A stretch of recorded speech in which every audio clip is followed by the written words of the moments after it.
Calling all educators, students, and space enthusiasts. The 2025 Small Sat Education Conference is where the future of space begins. Join us at the Kennedy Space Center for hands-on workshops, expert speakers, and industry networking, all focused on bringing small sat innovation into the classroom. Explore CubeSats, high-altitude balloon missions, and hands-on STEM workshops designed to launch the next generation of space explorers. Don't miss this chance to connect, learn, and innovate. Visit smallsateducation.org to register today. You can find a link in the show notes.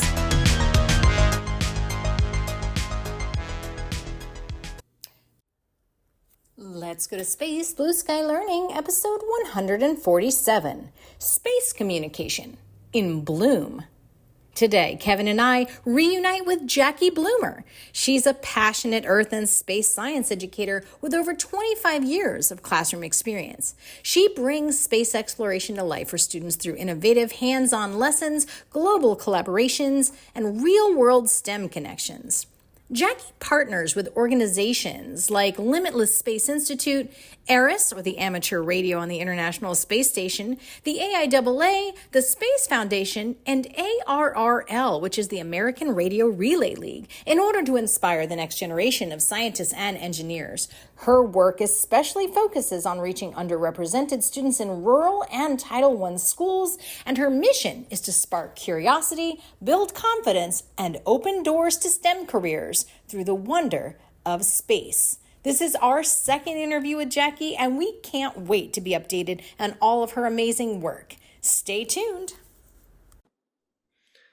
Well, folks, one of my favorite humans is here today for another interview. It's my privilege to introduce Jackie Blumer from the St. Louis section of the AIAA. Jackie, I'm so glad that you're here today. How about you briefly introduce yourself to our audience that may not have heard a previous interview we had? Sure. So, hi, my name is Jackie Blumer. I teach sixth grade Earth and Space Science, seventh and eighth grade STEM in a very small rural community in Greenville, Illinois. That's my day job. And then I have quite a few after school ventures that I participate in. I'm part of multiple organizations, AIAA being the big one. I am their K-12 STEM coordinator for the St. Louis region. I work with Limitless Space Institute. I work with ARRL, which is the amateur radio on the ISS. I also do some things with ARRL, which is the American Radio Relay League. And I pretty much love to do anything that has to do with space and STEM and getting kids excited about those two things. So, and I love that I've met Kevin through LSI. He's just an absolutely amazing man. Well, I got to leave that alone, but I appreciate that. What Jackie did not tell you in her brief bio is that she is a nationally awarded aerospace educator, and actually her reputation is really well known in the community of what I will call teacher space geeks, those of us that are just eat up with aerospace.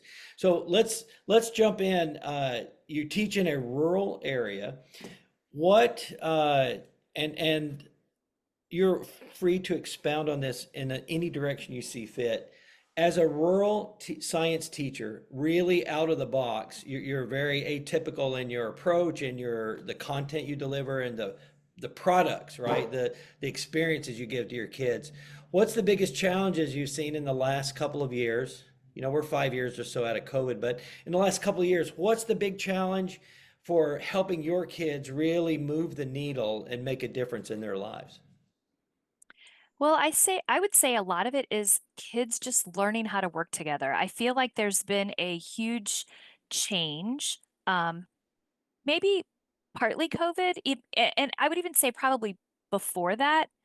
I used to be a huge proponent for get tech in the kids' hands early.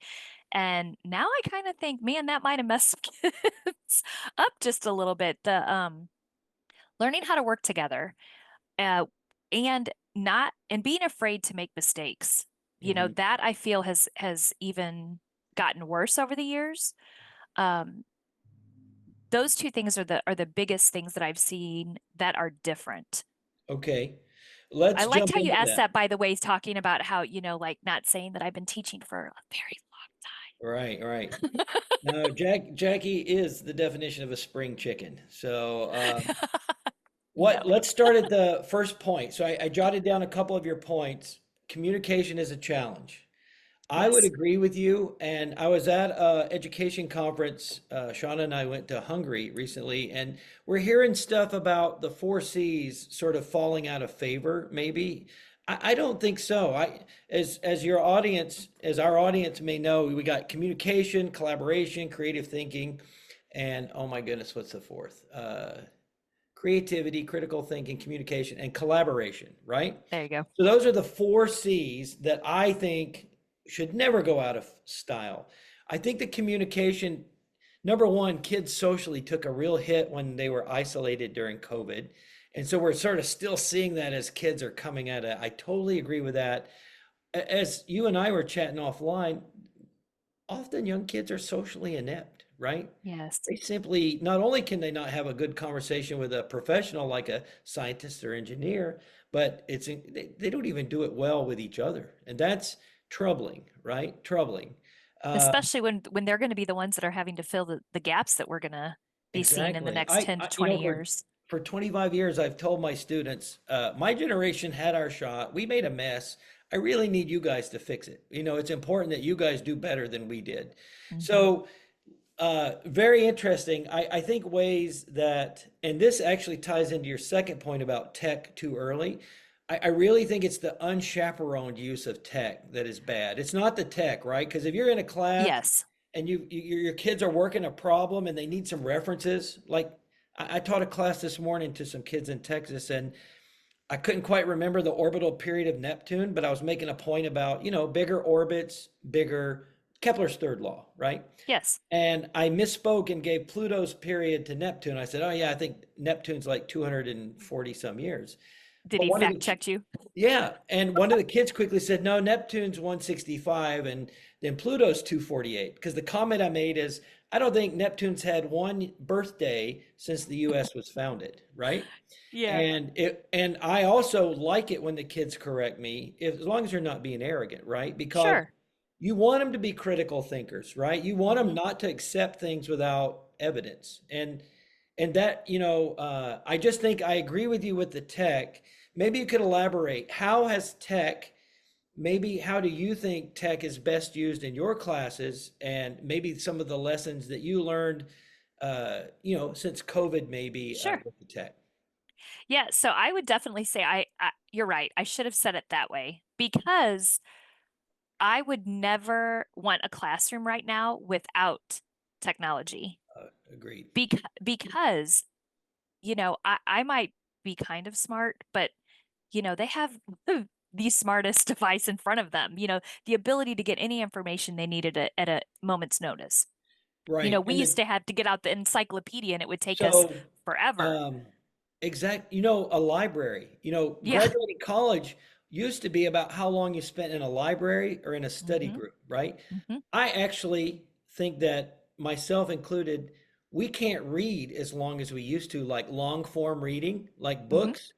I can't tell you how hard it is for me to read a book. I don't read it anymore. I listen to it in the car. And if I'm an OG, right? If I'm a pre-internet kid who used to read books, Yep. what the heck are these kids that just have screens and, it's really TikTok videos, right? It It's really really, is yeah, short, quick, very fast.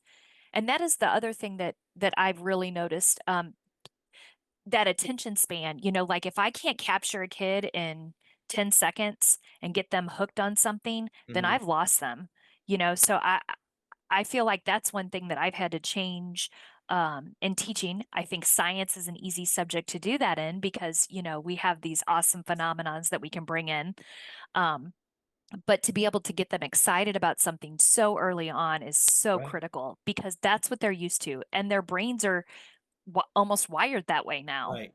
I have ripped, I shouldn't probably say that online, but I have acquired a whole bunch of videos that are like 3 to 5 minutes on different subjects Hmm. that I think do such a better job of showing kids a concept or a principle than I can explain to them in Yep. 20 minutes. So I like to work those into class. Do you use like things like videos Oh, or absolutely. yeah. Do you use Yeah. Khan Academy or anything like the I used to use Khan. I don't use it very much now. But I definitely use very short video clips, especially when I'm teaching like scale. right.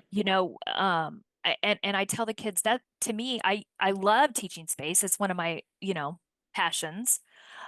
And I laugh because I start the year off with space science and I tell them, if I could just be like Mrs. Frizzle and put you in a bus and take you to these places, I would, because there's nothing more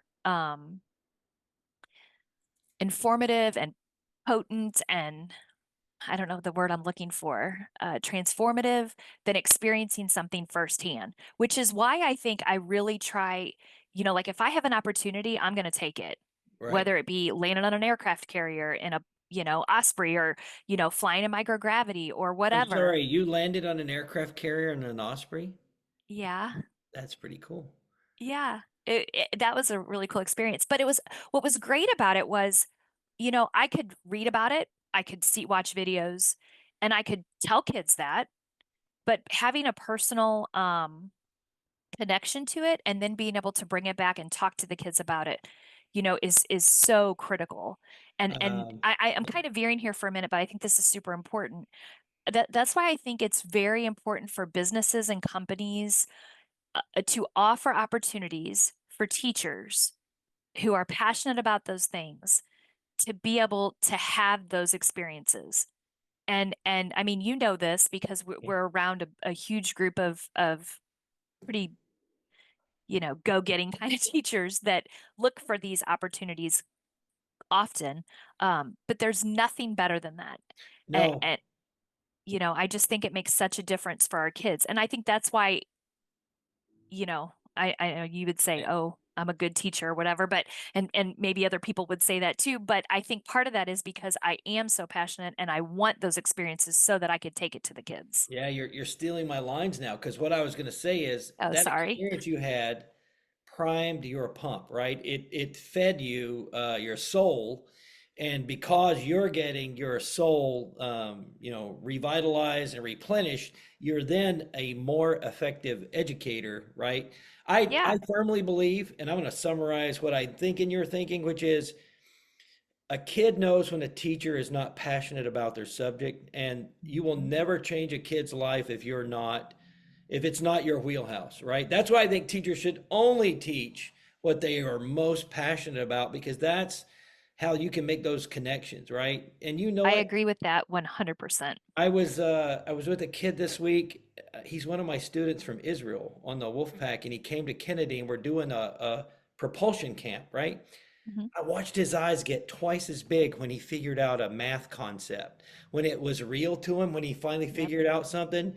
And to be honest, that's about as good as it gets in It teaching, is as good. right? When 100%. when there's illumination, right? Like you saw a kid go from I don't know what's going on to I get it. Man, Mhm. that's good. So I agree with you. Now, going back to your list of earlier comments, we've hit on communication being a challenge. We talked about tech a little. Then your next thing you said was um, kids are more risk adverse today than perhaps earlier. Could you elaborate a little on that? Yeah, like, 10, 15 years ago, I'd get kids that would come in and I could give them a problem and just say, hey, work this out. Man, they would try and they might fail at it 10 times, but they had that perseverance and that drive to try to get it. And now there's such, I don't know what caused this. I don't know what it is, but in my mind, and seeing what the kids are doing, they just are so afraid of getting it wrong.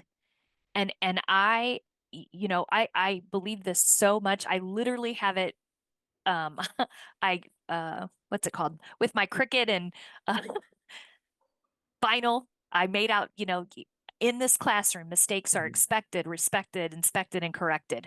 And it's written on my wall. It's the first thing they see when they come in the door.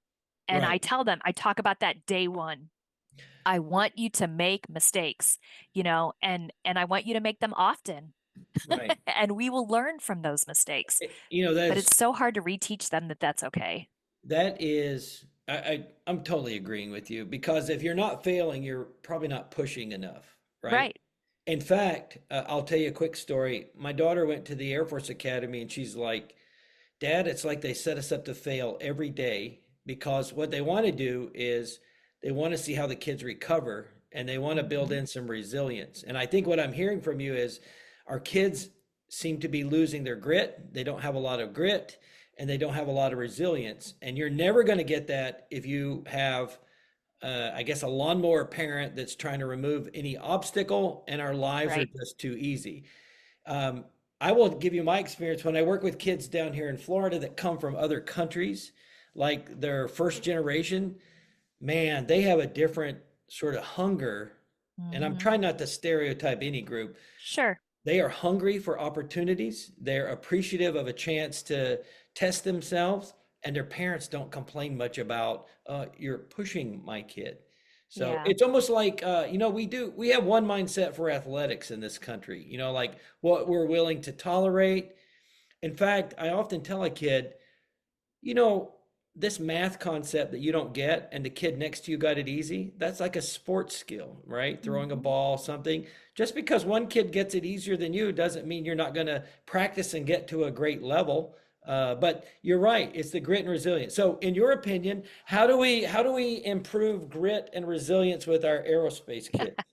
I just start them off all the same. I'm like, okay, here we go. And I'll give them something that I know they're not going to get the first time. Okay, And so I you do it bake in often. failure. You bake in failure. 100%. And Good. and then and I don't answer any questions. And they hate that. Like almost every engineering design challenge, I will say things like, okay, so for an example, one of my big units during the space time is I have a rover team, a rocket team, a Barbie knot team, which is basically a spacesuit team, and then what am I missing? Rocket rover. I didn't hear Uh, satellites in there anywhere. I didn't. I should add that this year, You actually. should. I really Rockets, should. rovers, satellites, and drones. That's our Yeah, four. yeah, I should do that. Um, Darn it, I can't think of the fourth one. Anyway, that's besides the point. But what I tell them during the engineering design challenge, I say, this is what you have to do. These are the things you have to meet. I am NASA. You are all different companies, and you're bidding for me to accept you. Because like all the classes are basically competing against each other. So I have 5 different hours there, and I rank them. This fourth hour, they had the best design. It looks appealing. It meets all the criteria. So I'm going to purchase theirs. And I make them give presentations just like engineers would have to do. I go through that whole process so that they are having to literally do what engineers have to do. But I do it so often that by the end of the school year, they're okay. Many groups are saying, okay, are you going to make it even harder?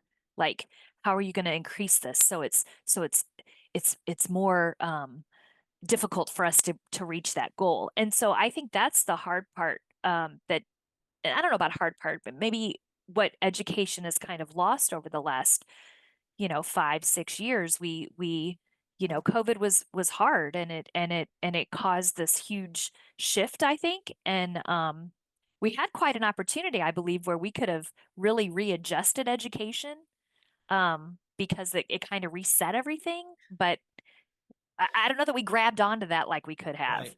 you Yeah. know. But I feel like I did, because I really have, flipped. I don't answer. Kids hate it. They're like, she's not going to give us the answer, Right. you I, know. I agree with you. When COVID started, I took what had only been a club and turned it into a company Yeah, that now embrace not just kids from a middle school, but kids from other countries and right. all over the Multiple state. levels. Yeah. Yes, yes, I totally agree. So I wrote down some things here. You add an element of realism to your classroom, Hmm. and I agree. I believe the engineering design life cycle, the engineering process for kids is, of course, different than the science process, right? Sure. Where engineers iterate and scientists experiment, hypothesize, experiment, and revise, et cetera. But the processes are beautiful what I really like is the NASA Systems Engineering Handbook has their life cycle for projects, which have things like preliminary design reviews and critical Mm. design reviews. So I totally love the realistic aspect. Never pretend to be an engineer, just do real engineering. Yeah, be an And engineer. I totally agree with that. Fantastic. So that's what's going on in your class. Does your administration, are they understanding? Because let's face it, not every science teacher is the Jackie Blumer school of, you know, uh, Um, rocket engines wide open kind yeah, of. yes, my principals, he will say, you're the professional, you're the expert in that field. So, yeah, he's pretty hands off, lets me kind of do whatever in my classroom. It is sometimes difficult, um, because we're given, well, because some teachers go for and try to get different things. Um, those aren't always done during the summer, and that is where it gets a little bit difficult because it's really hard to take days off during the school year. It's hard for them logistically, I guess, to get subs and cover, so Yeah, that part without is a without stepping on your toes, I'm going to go ahead and say something. I would imagine sometimes that some of your colleagues there might be some jealousy sometimes too, because teachers sometimes, I know a person like you could care less. You're not competing against anyone in your right. school. You have a passion and you have a purpose and a passion to accomplish certain things with students that is not about being the best in your school, right? Right. But that is difficult for others who might try to compare you and why is this teacher on field trips? Why is this teacher, they're making me look Yeah. bad, right? And that's an It insecurity in the others. And I would never say that's happening to you, but I would imagine that teachers like you that are alphas, like really hard chargers, it's easy to have stressful situations at work. it can be. I'm in a group of pretty amazing sixth grade teachers. They are very, very, very supportive. Good for Um, you. Good for have you. I had situations in the past? Yes. But we talked about this offline. The older I've gotten, the more I don't really care. Yeah. You know what I mean? So 15 years ago, it did bother me Yeah. You're because right. I felt like, oh man, I'm doing all this work, they can do it too. And that's the one thing I always did. I would take it out. I would share with other educators, say, come with me. Like I brought four teachers who had no passion at all about space to fly in microgravity when we were in NASA Explorer School. So like, I tried to pull as many people along with me that wanted to do it. But what I found is if they're truly not passionate about it, they're gonna fall off and be like, no, I don't really want to do it. It's And just then I not their also, thing, right? yeah, It's and then not I their also thing. had some teachers that would be like, hey, can I come? Like they just wanted to come and experience. And so, that part was good. But honestly, now the older I am, it's like I don't care. My job is those kids and You inspiring you those uh kids. you know your purpose, you Yep. know your lane, you know what subject area is a great fit for you, and the results speak for themselves. Yeah, and Yeah, totally. what's funny is I got my administrative degree back in 2004 or five, long time ago. And for a long time I wanted to be an admin. I thought, yeah, I want to be a principal. This is something I want to do. But, when I switched from fourth grade to sixth grade and only went to doing earth and space science, I mean, that was like the best move ever. And quite honestly, I can't imagine if I'm not doing what I'm doing right now in the classroom, then I'm not going to be in education. You know what I mean? Like I'm going to pull out, I'm going to do something. I'll still teach and try to inspire, do it, but it's going to be space related, and it won't be. I don't think can imagine myself ever being like a principal of a regular public school. Now, if I it was a STEM school, maybe, but Right. you, I you can know, empathize. I can empathize and relate to what you're saying. I think like a STEM project lead, kind of person that maybe yeah, did the big projects for the school, maybe. But yeah. you're right. So I think we've really hammered the school stuff for a while. I'm ready to pivot to Eris. How about you? Eris? Okay. Sure, So yeah. tell our audience a little bit about the ARRIS program in general, and then we'll dive in a little bit to what you do specifically with ARRIS. Okay, so ARRIS is the amateur radio on the International Space Station.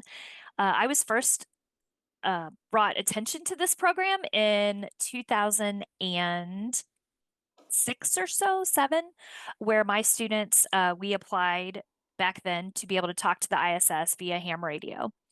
And at that time, I really was just kind of going through the steps of becoming a ham radio operator with our local club.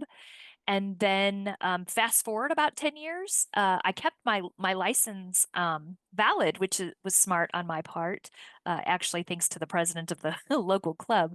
But come back around, fast forward a few years, and last year or the year before, I thought, you know what? The AIRS is still going. I should apply again.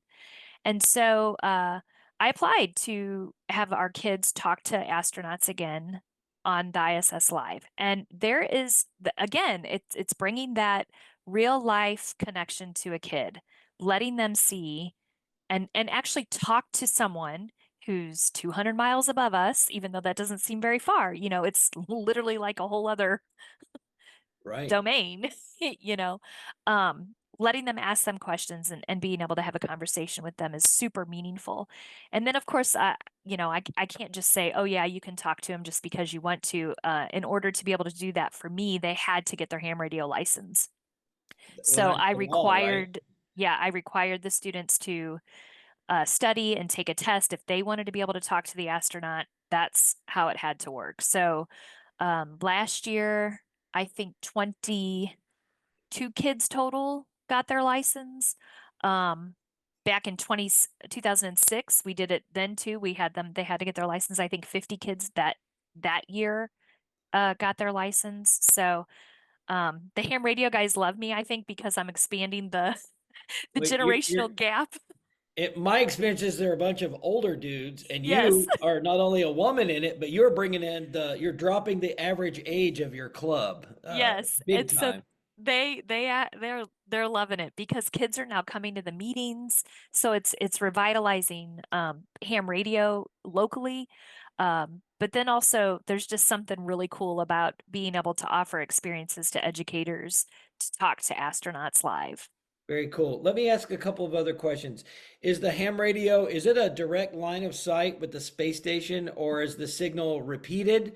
And Okay. what is the frequency? I know that there's the FCC allocates bandwidths for different things. So, can anybody that happens to have a shortwave radio, for instance, can they listen in on an ARIS frequency, or could you elaborate on those things? Sure. So wait, your first question was Is it line of sight? is it line of sight? Okay, so you have two options. You can do the line of sight, which would be considered a direct contact. And so that is going to be only 10 to 11 minutes. So from horizon to horizon, which is how fast it takes That is so cool, the isn't it? Just ISS the to go. physics. Yes. And you For our, actually have, oh, go ahead. I was just going to say, for our listeners, the ISS may be 200 miles up, but it's still going at 5 miles or 8 kilometers a second, right? Very fast. Over the ground. Yes. And constant free fall, which is why they're floating. So that's something that I have to teach the kids because they don't understand, Yeah. like Yeah, you why are use they phrases weightless? like, "Oh, you're falling around the earth, not Yes, down to the earth." yes. Um, so that's the direct. Now you can do a telebridge, which that is one where you're using repeaters. It's done through the computer. So you're still being able to, you're using ham radio to connect, but it's done through the computer. So that you'd use the internet to go to some transmitter that would Mhm. then send it up. Would that give you a longer duration experience with the kids because you could use multiple transmitters, or how No, does because they're still uh, wherever it's connecting. so it's a Um, single transmitter that does it, not multiple ones like in a network. So it doesn't uh, get handed off like a satellite antenna, like your cell phone antennas. that is correct. Yeah, Okay. you're asking me very technical stuff, so I'm an educator ambassador for ARRS. So I hope I answered that right. I It, think so. all educators, everybody, we always love good questions. So hopefully they're at least good questions, right? Good question. Yeah. So is there a cost if an educator wanted to get involved with ARRIS? Do they have to pay anything other than test successfully, get a license? Or do they even need Actually, a license? they do not actually need a license. So that's just a requirement that I had for my particular Mhm. students. So many do not. And there is no cost to the teacher or to the school. I think the package totally is like, it's all done funded by donations to Mhm. ARRIS specifically, and then different companies that help fund ARRIS. So I think ARDC, ISS National Lab, I'm not for sure all the different ones that are associated with helping fund ARIS. But for the teacher and for the students and the school, there is absolutely no cost for the event. And then there is an educational component to it, though. So the teacher is required to fill out an application. It's not hard. It's just you need to make sure that you look on the website or talk to someone who's been done applications to kind of help you make sure that you're answering what should be answered. I think that's been the biggest concern when applications come in. Not everyone necessarily answers the question. Right. So I think that's also an important skill to learn as an educator who applies for multiple things. You have to make sure that you're being concise and meet the word limit and all that good stuff. Um, but it is an application process, and then we don't pick based on numbers. We pick on quality of the application. So depending on how many we get in, sometimes we pick one, sometimes we pick, Right. 4, That's 5, great. 6 in a cycle. Uh, but the educator is expected to be able to teach some curriculum that goes with it that it should already fit into their classroom. Okay. So you're not having to like invent anything, and we help that. So you're given an educator ambassador, which is what I currently do with Eris. And then we sit down and we help you. We give you ideas. We can help give you resources, all different kinds of things like that. Very cool. I'm going to go ahead and we're going to do something out of the box right Okay. now. So you and we're going to make a pitch to Elon Musk, Cam Ghaffarian, and Jared Isaacman. Like for instance, the next time Jared Isaacman takes a crew up on one of his private space missions, knowing that the space station won't be there forever, we should encourage them to carry the necessary equipment to continue something like the ARIS program on the private space missions, like the new space stations, and like Isaacman when he does his next private mission. That would be a great opportunity to have a relevant, real world, hands on experience for the kids, don't you Yeah, think?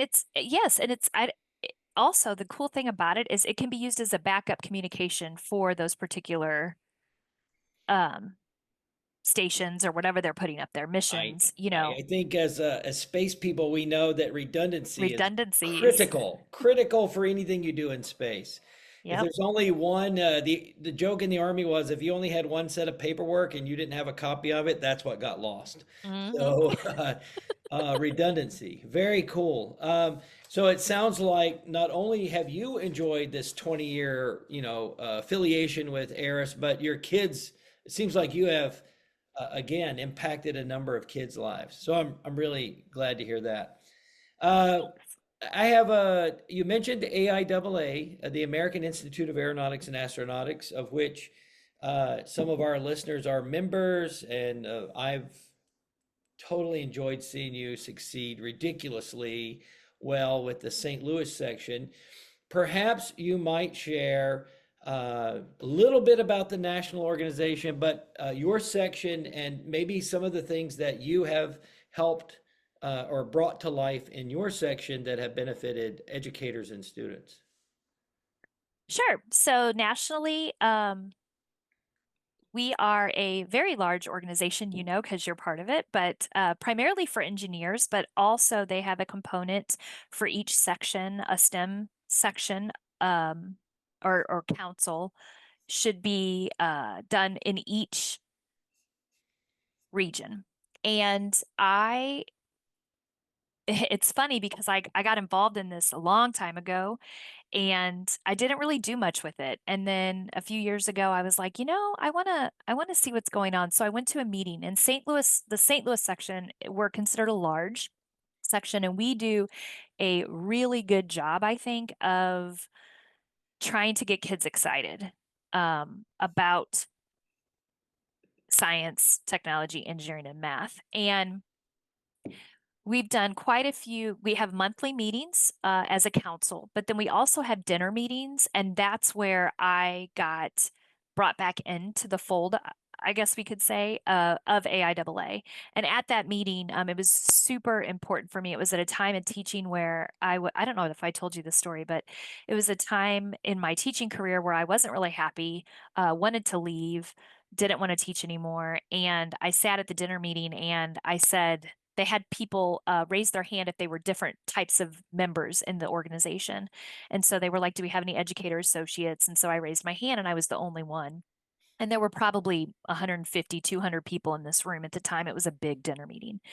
And I guess because don't often have educators at these meetings, they actually said, well, can you tell us where you teach and what you do? And I was like, yeah. So I spoke a little bit and I said, well, at some point during that conversation, I said, I'm just a teacher. And one of the guys was like, don't ever say that. Without you, none of us could be in this room. Now I'm getting emotional. Sorry. But it was what you needed when you needed it, right? And Yes. that, Yes, and it was. obviously it was impactful because you're remembering it now. Yeah, and I still do this every time I tell the story. I shouldn't even have said it. Um, anyway, teachers need to hear that. And at that moment, I was just like, this is an organization that they make us feel worthy. At least those guys did at that time. Right. Um, and so since then, I was like, I'm going to do anything and everything I can to help this organization help kids. And so I asked them if I could be a member of the committee, and they said no because I couldn't get into Bowie. And then I wrote them a letter back and said, thank you for the opportunity. And I guess somebody went up the chain and they were like, get her back in here. So finally, I was invited on the council, and now they get me a pass to get in.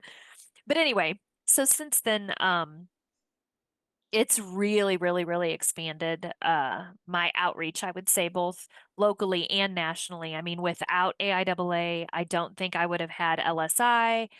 I definitely I won one of their national awards. That's what's really, I think, opened. It's how I met you. I mean, like it's just really opened the gamut for me personally, but also professionally, and has really allowed me to make a difference, I think, in other teachers. And then also have a voice where I can share opportunities for teachers. Um, but we do a lot. I don't know what all you So, want me to say about AIAA now no, that I've no, totally veered and well, first of all, I thought you were very eloquent in the way that you conveyed, the impact of having the right person at the right time in AIAA speak to you.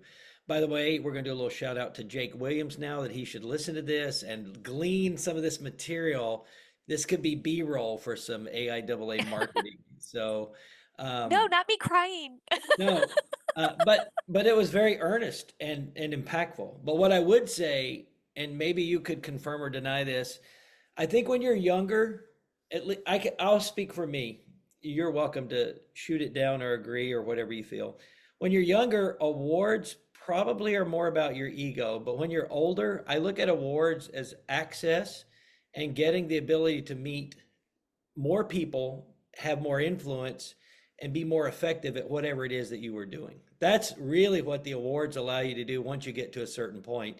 Because, where am I going to hang out with Charlie Bolden? Right. I'm going to hang out with him at an award ceremony with my little tuxedo, which isn't little, by the way, but uh, you know, um, but I think the access and the opportunities you get to meet and expand your network come through those beautiful opportunities that AIAA has given both of us, right? Through the section meetings, Then we have regional leadership. We have regions. The AIAA has 7 regions, 6 in the U.S., North America, and 1, everywhere else. But I do believe access is one of the great things and access and opportunities to connect and build your network. And as an educator, right now, I don't believe educators pay anything to be in the AIAA. It's That's a correct. free membership. It is free, and they offer grant money. Like you can write for $500 grants twice a year. And there's 100+ micro lessons, and Yes. and if you want to meet or if you want to have like engineers speak to your students, that's a Mhm. direct pipeline to impactful things for your kids. So I thought Yeah, you and I think that's the really without AIAA, I, at least in the last 10 years, I would say many of the opportunities that I've had would not have ever been possible. Like doing the aircraft carrier, that was because I made a connection with a Navy ambassador at a presentation, or I was at a booth. She came up. I said, "You should join AIAA." And from that, just that little 5-minute conversation became a really good friendship. And then, I was invited to do that. So, like you said, so many opportunities. right, And I would also agree about the awards. You're right, ego when you're younger, but a little bit of validation and, okay, yeah, I have been doing the right thing for all this amount of time. right, and people now know you, right? It's like you don't have to prove anything to Mm. make a connection. People will speak to you, and now you got a little credibility, right? You need a little third Yeah, party validation sometimes. yeah, and I think too for some teachers, and maybe this goes back to our conversation about admins and, you know, in the education world, there aren't these, in the business world, you can, make money and meet these milestones, and you get like that a boy kind of pats on the back. And I don't feel like in education we do that enough. I feel like at least again when you're younger, it seems really competitive with each other. Mm. And so AIAA took that. I didn't have that with them. I just felt like, part of the team, and also really like they would listen to me if I said, "Hey, this is what we should do. This is what's going to help get kids excited." There was no pushback. There was like, "Okay, yeah, she knows what she's talking about. Let's do Yeah. that." I've taught, I was in the classroom for, I was in industry and some other things before the classroom, but about 20 years in classroom. I've often felt much closer to the AIAA folks than Mhm. the education folks, and maybe that's my own fault, but I call it like a kindred spirit, right? Mhm. So And the cool anyway, thing, I would like to say this too. The cool thing, like, especially all the K-12 STEM people that I've met and work with, there's no, like, even though, yeah, we compete on who's going to get, the section award or whatever, but it's not ever meant to be vicious, or it literally is. We build each other up. We share different opportunities with each other. There is no true competition. It's really we all have the same vision and goal, which is just inspire and share the right, passion that we right. have. And I think that's what's also really cool about Yeah. AIAA and the education part. Yeah, I like it. It's nice to be at an age where there was something I had applied for and I didn't get it, but I read the bio of the guy that won it, and I'm like, oh yeah, he's way Yeah. better. I cannot be upset at this Yep. dude who won this thing it was an enormous volume of work. It was impactful work, and that's great. And And I and then agree. sometimes do you go, whoa, was I even like worthy enough to be in that? Sometimes I'll do that. I'll be like, I man, will tell you this, yes, and I yeah. know specifically when I experienced that most in 2009. I felt like I was so outclassed doing the Einstein interviews. I was like, I didn't even look for housing when I was there because I knew I wasn't going to be picked, right? So Yeah. I'm always and I think this is important point to pivot to, which is try to surround yourself with the very best people you can. I do think your cohort has a lot to do with positive reinforcement and influences and opportunities. So if you can find, and the AIAA educators that I've known are some of the best humans in the world, and they're incredibly competent, incredibly passionate. Like you and I know 3 or 4 we could name that we both work with that are ridiculous, who will be in following, upcoming podcast interviews. But I agree that collegiality, much more collaboration than competition. So Agreed. I feel like, yeah, I you already know where I'm right in line with you on that. So, all right. So as Shauna would say, it's about time to wrap this thing up because if we go much longer, I'll have to break it into two podcast episodes, part one and part two. But at this point, I am going to ask you, what's the most important projects that you have going on right now? Is there something you'd like to share with the audience that you're like, here's an opportunity that I'm doing that maybe you could do, or just something, let us know what you're doing. And then if there's something you'd like other educators to know about.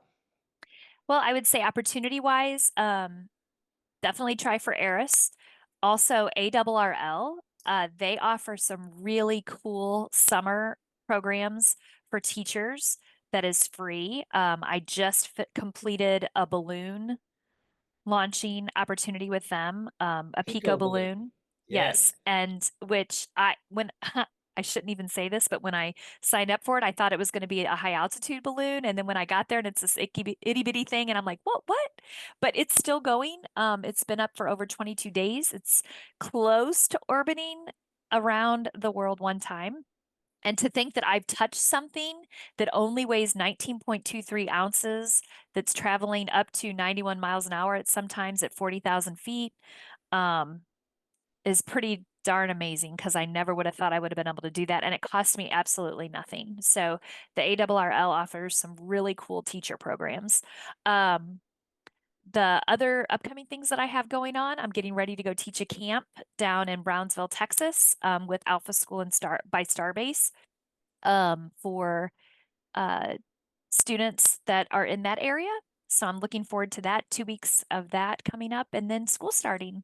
So I'm excited about a new bunch of kids and trying to impart some of my crazy knowledge and experiences and If see if what I can get kids going.